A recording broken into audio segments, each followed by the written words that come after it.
Welcome back to the channel. This your boy Mr. GoodBuds, and we back in the building again with another Q&A in the garden.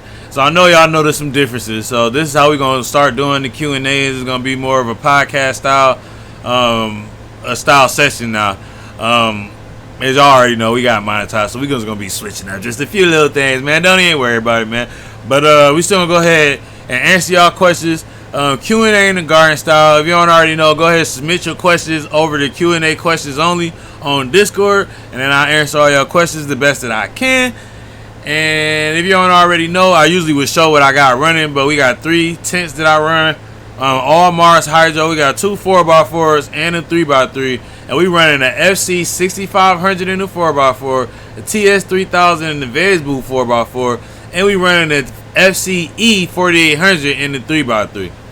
So that's what we doing, man. And speaking of Mars Hydro, before we get started, just a brief word from our sponsors. Mars Hydro, let's go.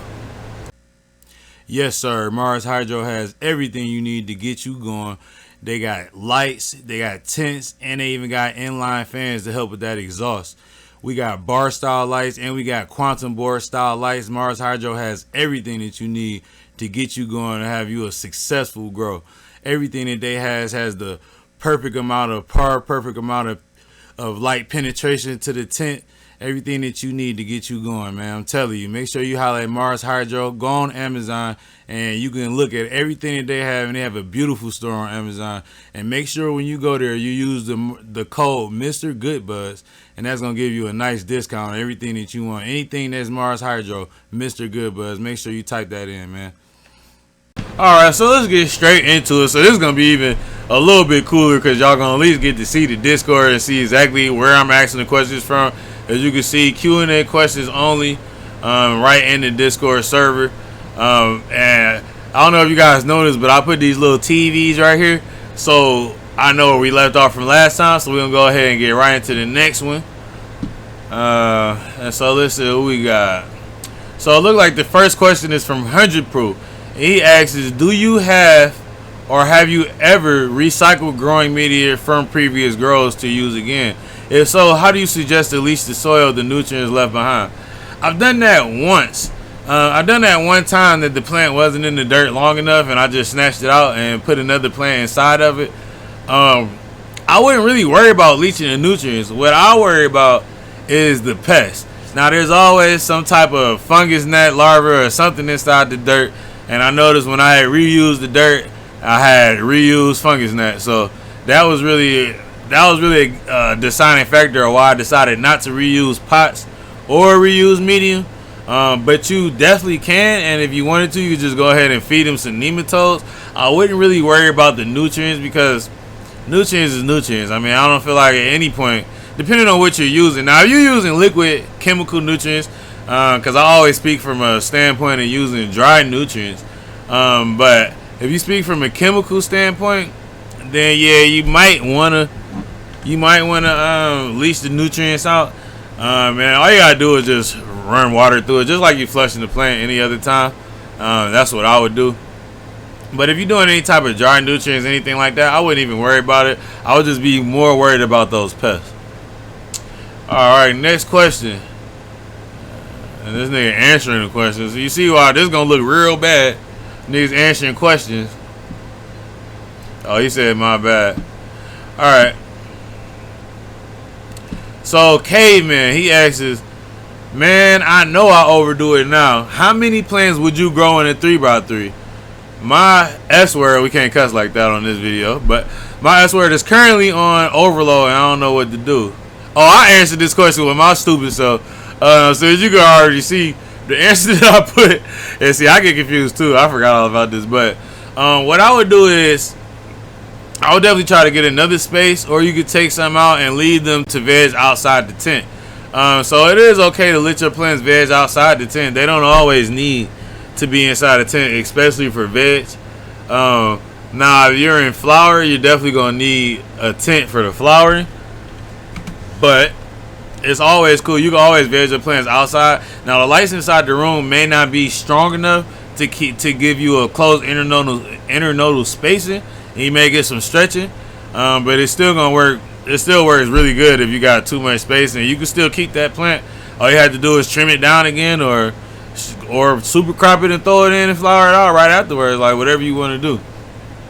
I had that problem too when I first started the auto booth, and we had 6 plants in there, and 2 of them turned out to be photo periods, and they was growing and getting bigger and bigger, and I soon realized that 6 plants inside that 3x3 is not going to work. And would you say you got 6 plants in there and 5 gallons? That's exactly what I had. I think I had 3 gallons, so you really fooling if you had them in 5 gallons, bro. So yeah, go ahead, take one out and just leave it outside, and you know what I'm saying, do what you gotta do. And you was asking me if you need another light. Like I just said, no, you don't need another light. You can be right under the regular room lights. If you're worried about the stretching, you can set them up on top of something, put them on the desk, get them closer to those lights. Or you can get some lamps and put them right on top of them as well. All right, next question, Mr. All Black. Do you keep lights between 18 and 24 inches from the top of the canopy, as Mars Hydro suggests, or do you just hang it at the top of the tent? I for sure keep them at 18 the entire grow. Except for in the beginning. Now, when I first plant those seeds, the lights are about 28 inches away from the pots, and I like to let those plants, once they sprout and they start to grow, and they grow into that light, into that footprint, then I'll make sure that they're at 18 inches, and I make sure when they grow they don't get any closer than those 18 inches. Once they get to those 18 inches, I'll keep it there and I maintain that distance. As they grow, I'll raise that light up. Now, some lights like the FC 6500 is huge, and you may not want to raise it up and down. In that case, sometimes I do try to just play around with the intensity and make it more intense when it's farther away and less intense when it's closer. And I've done that with one grow. And it wasn't the 65, it was actually the FC 4800 that I was doing that too. And all I was doing was adjusting the intensity. So like I said, if you don't want to move it down, just increase that intensity and make sure it's brighter the farther away it is, and vice versa. The closer you get, you make sure it's less light.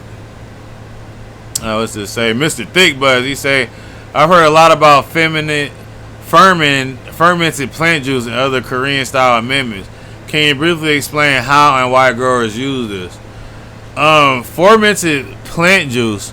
Now, when you get to fermenting things, that does help to create a micro life. And when you get that into the dirt, that breaking down of that decaying material will help to boost micro life inside the dirt.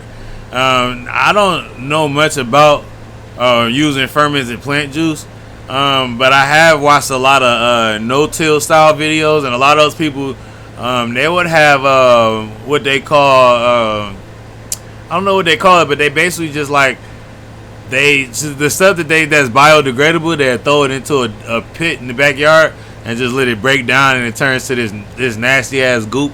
And they use that and put that in the dirt, and that makes for great. It's all tight, depending on what's breaking down. Like bananas can break down and create potassium. Like different things break down, and when they start to ferment, they create different types of nutrients. And if it's one of those 3 nutrients that we need, nitrogen, phosphorus, or potassium, then it can work. The only thing about that is that creates an extremely acidic environment for your plants. Mature plants don't have much of an issue with a high acidity environment. But if you got baby plants that you throwing in there, that can wipe those plants out immediately. I've watched videos and seen it happen. I haven't done it myself, but I've seen people use stuff like that, and for the baby plants, it killed them within a couple of days because it's extremely acidic. Those bigger plants, those more mature plants that they transplanted into that, they didn't have any issues with it. All right, next question. Blazer Man, is this a question? When growing autos, how do you germinate the seeds? Also, how long until you typically see the head pop up above the dirt? Can you make another bubble hatch video? Maybe then press the bubble on your press. Hey, that's 2 questions, dog. No, but you already know I like to keep it simple with the germinating. Maybe you don't already know because you wouldn't be asking me. With the germinating process, I always pop the seed right to the dirt. I sow it right in. I poke a small hole into the dirt right in the middle, like a fingernail length, maybe half an inch. I drop that dirt. I drop that seed right into that dirt, into that hole, and I take a little bit. I don't know why I'm looking at the mic like it's the camera. I take a little bit of water, just like Canuck say, just a shot. And what I like to do, which is different from what Canuck does, is that I'll drip some of that water directly on that seed. I'll fill up that hole, and then I'll cover it up with dirt, and then I'll create a nice small circumference, a circle of moisture around that seed. And I like to maintain that. And my seeds always, it seems like they always burst. On day 3 or 4, I always see them popping. If they ain't pop by day 3 or 4, something is wrong. I have had some pop like 5 or 6, but those plants turned out to be slow growers and less vigorous. So I always get them popping within like 3 or 4. And that's for your second question. Hell yeah, I'll make another bubble hash video, and I'll definitely press it, cause I didn't want me some nice bubble hash. I ain't even made none yet, so I definitely could do that for you for sure. All right, next question from Bud. Will pruning the roots like you did in the bonsai mom help? Hold on, my bad. Let me reread that. Will pruning the roots like you did in the bonsai mom help or hurt in re-veg? That's a good question. I would say I would stay away from it. If you don't have a choice. Now, if you ran into the situation that I ran into, I could have just used transplanted, but it was too late. What I would have preferred to do is transplant sooner. I would say in a re-veg situation, I would try to stay away from pruning, because pruning the plant does hurt it and put it in a setback, kind of a setback where it's really hurt and it has to recover from cutting off those roots, and you really don't want that. Now, it depends. If you're time sensitive and you re-vegging, then it doesn't matter. I mean, it's in veg, so it will recover. It's just gonna be a lot longer. And the reason I say I would stay away from it, because the re-veg process is long as hell already. You gotta wait for this plant to chemically, for the light to actually chemically trick this plant into going back into a vegetative state, and then growing new leaves and new tops. And those tops start off as single serrated leaves, bladed leaves, and then you gotta wait for it to turn into fan leaves. And I would really just stay away from it, because that's just gonna add time to it. Now, if you're not concerned with the time, then by all means go right ahead. But it's not gonna really hurt, but it's gonna hurt in a way that's gonna hurt your time. So I mean, if you don't worry about time, then go right ahead. I mean, it's in veg, it's gonna recover. Then we got a new way to care. Alright, from Baby. Hey baby, it say hello. The new way you're curing with the food saver. Can you talk about it? Like when you do it, and when do you do it, and how long you keep it in the bag? Alright. So we're gonna go ahead and make this the last question, because this is gonna be, I didn't even count the 10. I don't know if I went through 10 questions or not. Let me see. Let me count this real quick before I even. Let me see.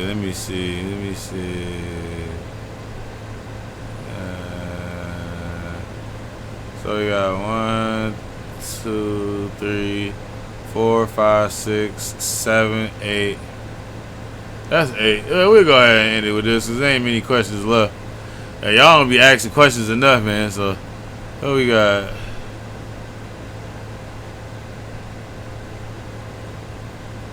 Oh, it's only one more. Alright, I'll answer both questions. That's gonna make it 9. That's gonna make it fair. Alright. So first, let's talk about the food saver. So the reason that I use the food saver for curing, I don't really use it for curing. I use it for bag appeal. And now let me explain what I mean by bag appeal. I live in the city of Detroit. In Detroit, we like weed that's really dense, really small, and really strong smell, pungent smell. The weed always has a pungent smell, but when you vacuum seal that weed, it makes it tighter. And you first you have to start off with good material in the first place. If you don't have good dense material, then you're just gonna crush the weed. So when you got some nice dense nugs and you compact them, it gives them this beautiful round look, exotic look to them. And after a week, and I only vacuum seal them for 1 week. After a week, and you crack that seal, it's like that smell has been what's the word? It's like it's been concentrated. It's almost like it concentrates the smell, and it never goes away. I'm telling you, I've done this. Every time I've done this, after I crack that seal, that concentrated smell, it remains that way the entire rest of while I got that weed and I'm blowing it down. I'm not supposed to be using the word weed like that.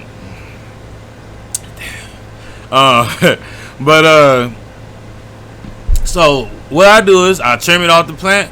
I throw it in a jar for 1 week just to make sure that it's completely dry and it's not going to regain any moisture, because sometimes when you carrying those buds in there, they can regain moisture.